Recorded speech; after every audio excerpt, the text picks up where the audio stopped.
Hello दोस्तों, स्वागत है आप लोगों का मेरे यूट्यूब चैनल पे। तो आज हम लोग जुड़ गए हैं व्याकरण के साथ में। हिंदी व्याकरण के बारे में आज हम लोग चर्चा करेंगे, जिसमें संज्ञा, सर्वनाम, विशेषण, वर्ण, उच्चारण स्थान के बारे में हम लोग चर्चा करेंगे। ये वीडियो में गारंटी है कि आपका 10 से 20 नंबर पक्का है। तो ये वीडियो को मिस नहीं कीजिए और अच्छा लग रहा है तो लाइक और शेयर जरूर कीजिए और साथ में चैनल को सब्सक्राइब कर दीजिए ताकि ऐसा वीडियो आपके पास पहुंचते रहे। तो हम लोग शुरू करते हैं। पहला प्रश्न देखते हैं कि पहला प्रश्न में क्या है। पहला प्रश्न में कह रहा है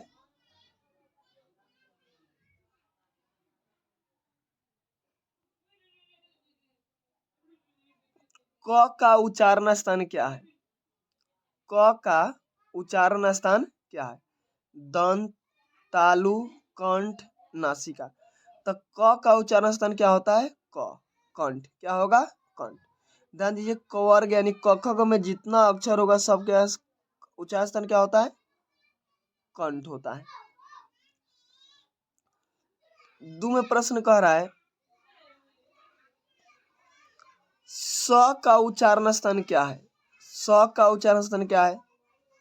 दंत, मूर्धा, कंठ, तालव्य, ओष्ठ। तो स का उच्चारण स्थान क्या है। मूर्धा है। क्या है। मूर्धा है।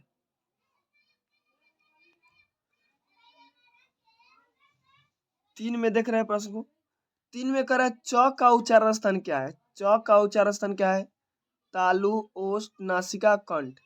तो च का उच्चारण स्थान क्या है। तालु है। क्या है। तालु।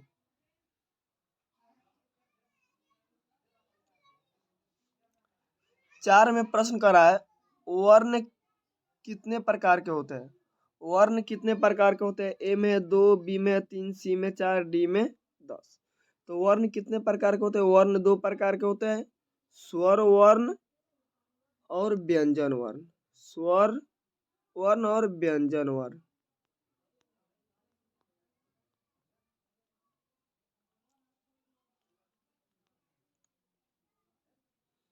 आगे प्रश्न कर रहे हैं पांच में स्वर वर्णों की संख्या कितनी है। ए में 10, बी में 11, सी में 17, डी में 21। तो स्वर्ण वर्णों की संख्या कितनी है। 11 है। कितनी है। 11 है। 6 में प्रश्न कर रहा है व्यंजन वर्णों की संख्या कितनी है। ए में 27, बी में 30, सी में 33, डी में 37। तो व्यंजन वर्णों की संख्या कितना है। 33 है। कितना है। 33 है। 7 में कर रहा है हिंदी वर्णों में कुल वर्णों की संख्या कितनी है। 30, 44, 40, 24। तो हिंदी वर्णों में कुल संख्या कितनी है। 44 है।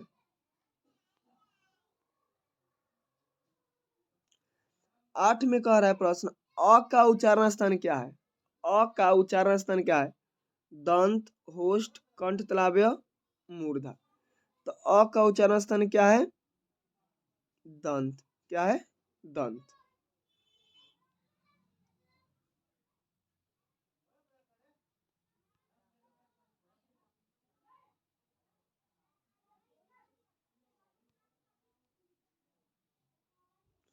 नौ में प्रश्न कर ल का उच्चारण स्थान क्या है।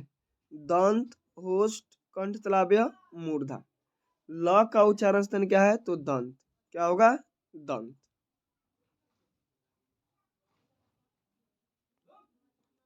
आगे प्रश्न कर रहा है ए और ऐ का उच्चारण स्थान क्या है।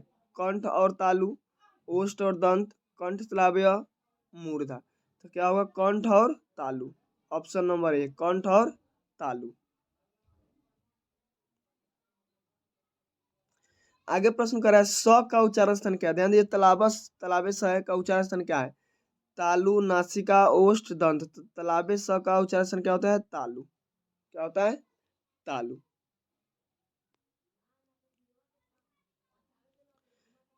आगे प्रश्न कर रहा है छ और स का उच्चारण स्थान क्या है। छ और स का उच्चारण स्थान क्या है। ओष्ठ, नासिका, तालु, दंत। तो स और छ का स का तालु उच्चारण स्थान क्या है। तालु। क्या है। तालु।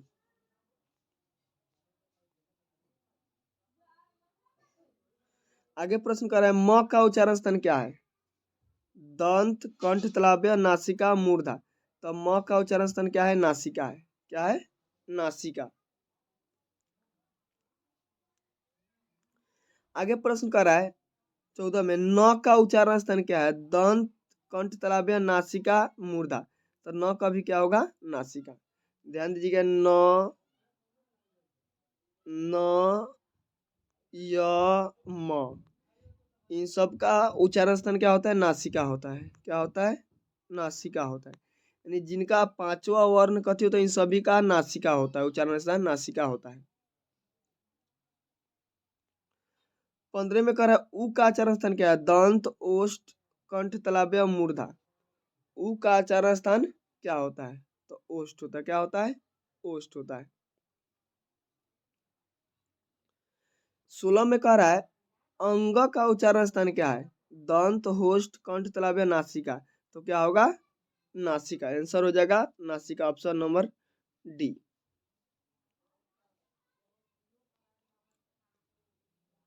आगे प्रश्न का र का उच्चारण स्थान क्या है? र का उच्चारण स्थान क्या है? दंत होष्ठ कंठ तालव्य मूर्धा। र का उच्चारण स्थान क्या है? तो र का उच्चारण स्थान क्या होगा? मूर्धा। क्या? मूर्धा।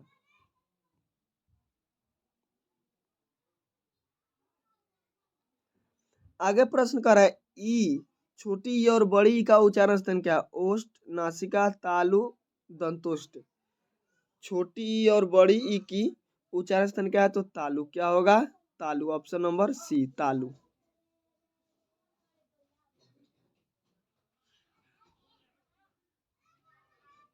क्या है? ऑप्शन नंबर सी, तालु। आगे देखते हैं 19वें प्रश्न कह रहा है प और व का उच्चारण स्थान क्या है? प और व का उच्चारण स्थान क्या है?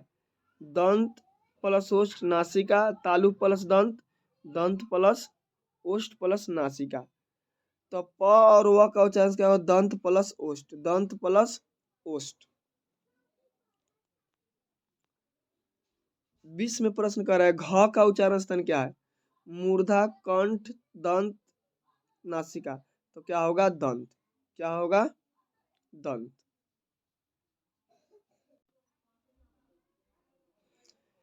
21 में प्रश्न कर रहा है जातिवाचक संज्ञा का उदाहरण है गाय नदी शहर विवेकानंद। देखिए गाय जातिवाचक कर, जातिवाचक संज्ञा का उदाहरण नहीं है। ध्यान दीजिए, नहीं है। तो गाय जातिवाचक संज्ञा है, नदी जातिवाचक संज्ञा है, शहर भी जातिवाचक संज्ञा है। विवेकानंद क्या है? विवेकानंद जातिवाचक संज्ञा नहीं है। इसका ऑप्शन होगा ए। ऑप्शन होगा ए। विवेकानंद कौन वाचक है? व्यक्तिवाचक है। क्या है? व्यक्तिवाचक संज्ञा है। हम लोग पढ़े कि संज्ञा 5 प्रकार का होता है। तो जातिवाचक में इन तीनों है। और विवेकानंद क्या है? व्यक्तिवाचक है। क्या है? व्यक्तिवाचक है।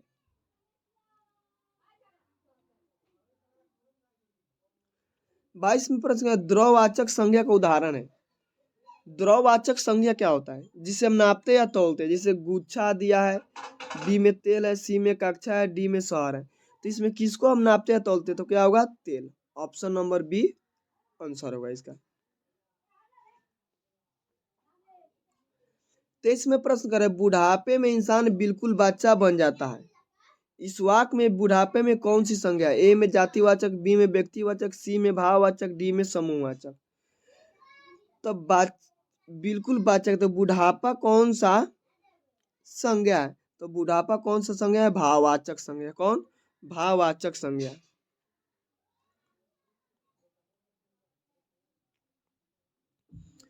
कर आजकल भारतीय पहनावे बदल गए। इस वाक्य में पहनावे की कौन सी संज्ञा है? जातिवाचक, व्यक्तिवाचक, भाववाचक, समूहवाचक। तो इसका आंसर भी क्या होगा? पहनावा कौन सी वाचक है? भाववाचक।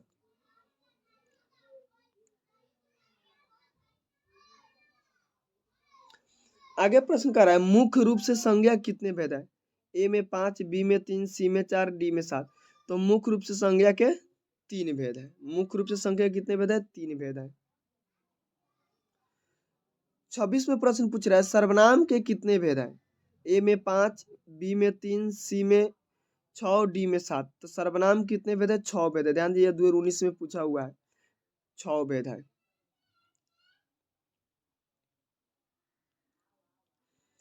आगे प्रश्न कर रहे 27 में सर्वनाम के कितने भेद, सर्वनाम के भेद है, ध्यान दीजिए आगे कितने भेद में कर सर्वनाम के भेद है, ये भी 2019 में सवाल पूछा गया है। ए में कर संबंधवाचक, बी में द्रववाचक, सी में व्यक्तिवाचक, डी में भाववाचक। तो इनमें कौन जो है जो संबंधवाचक के भेद है, सर्वनाम के भेद है, तो ध्यान दीजिए संबंधवाचक क्या है, सर्वनाम के भेद है। आई तीनों क्या है, संज्ञा के भेद है। किसका भेद है, संज्ञा के भेद है।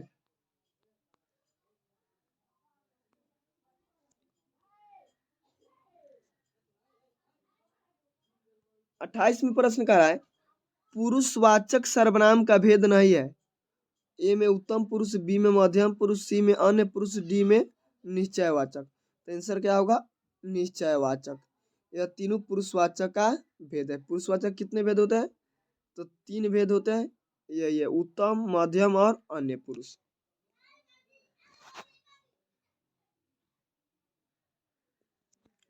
उनतीस में प्रश्न निम्न में कौन सर्वनाम है, वह, अच्छा, मोहन, माता पिता।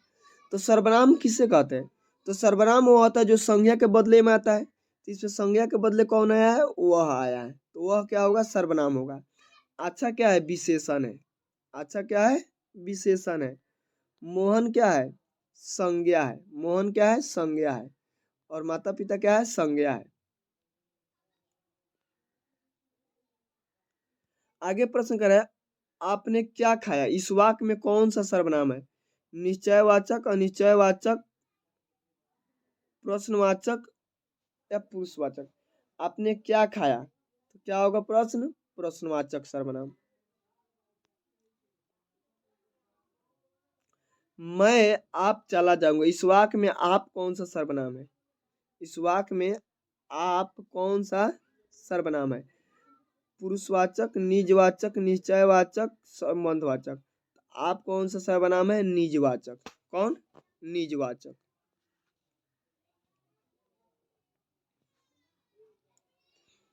बत्तीस में करें विशेषण की विशेषता बताने वाले शब्द को क्या कहते हैं, क्रिया विशेषण, सार्वनामिक विशेषण, प्रविशेषण, संज्ञा। तो क्या होगा, प्रविशेषण। क्या, प्रविशेषण। विशेषण के मुख्यतः कितने भेद है, 4, 3, 5, 2। तो विशेषण के कितने भेद है, 4 भेद है। विशेषण कितने भेद है, 4 भेद है। आगे प्रश्न कर रहा है कर्म के अनुसार, कर्म के अनुसार क्रिया कितने भेद है, 3, 2, 4, 5। कर्म के अनुसार क्रिया कितने भेद है, 2 भेद है। कितने भेद है, 2 भेद है। 35 में कह रहा है प्रश्न संधि के कितने भेद है, संधि के कितने भेद, 3, 4, 5, 7। तो संधि के 3 भेद है। संधि कितने भेद है, 3 भेद है। आगे प्रश्न कह रहा है विद्यालय का संधि विच्छेद करे, विद्या जोड़ आलय, विद जोड़ आलय, विद्या जोड़ लय और विद जोड़ है। तो क्या होगा, विद्या जोड़ आलय। क्या होगा, विद्या जोड़ आलय। Option number A.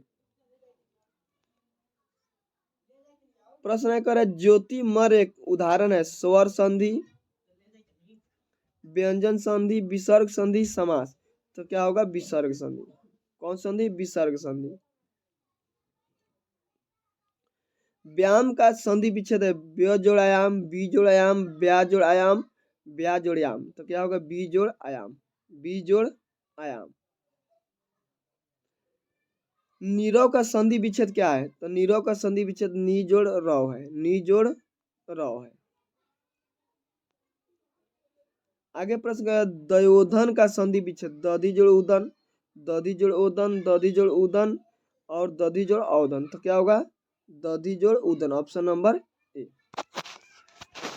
तो यह वीडियो आप लोग कैसा लगा कमेंट में जरूर बताइएगा और दोस्तों के साथ में शेयर कीजिएगा और चैनल को सब्सक्राइब कर लीजिए। Thanks for watching.